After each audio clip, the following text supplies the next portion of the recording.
Kenapa Public Gold berani buyback emas perhiasan yang dibeli dari mana-mana kedai? Ramai tertanya, macam mana Public Gold boleh berani beli balik emas perhiasan dari mana-mana kedai walaupun bukan emas keluaran mereka? Ini jawapan sebenar yang ramai tak tahu. Pertama, Public Gold beli emas berdasarkan ketulinan, bukan berdasarkan brand.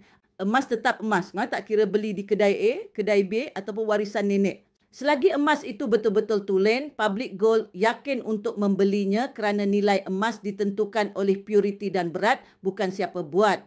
Kedua, Public Gold ada teknologi dan kepakaran asaya untuk menguji emas dengan tepat. Setiap gold item akan melalui proses XRF test, density check dan pemeriksaan profesional sebelum dibeli. Ini membuatkan Public Gold sangat yakin sebab mereka boleh sahkan ketulenan dengan standard industri. Ketiga, Public Gold mempunyai pasaran emas yang sangat besar dengan lebih 2 juta pelanggan berdaftar. Ini bermaksud emas yang dibeli boleh disalurkan semula untuk proses refinery, reminting, crafting dan supply bersama rangkaian industri. Mereka bukan beli untuk simpan, mereka beli untuk memenuhi permintaan pasaran.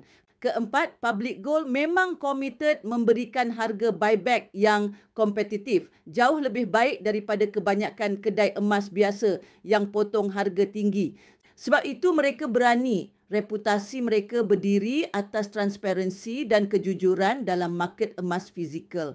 Kelima, sistem buyback Public Gold beroperasi 7 hari seminggu, tanpa soalan pelik, tanpa syarat ketat. Ini hanya mampu dibuat oleh syarikat yang kuat, stabil dan yakin dengan ketulenan emas yang mereka beli.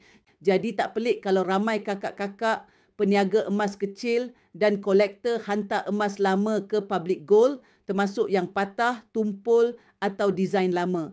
Asalkan emas, Public Gold beli. Kalau kakak-kalak nak jual emas lama, nak test ketulenan atau nak mula simpan emas dengan selamat, boleh WhatsApp saya sekarang. Saya bantu yang terbaik.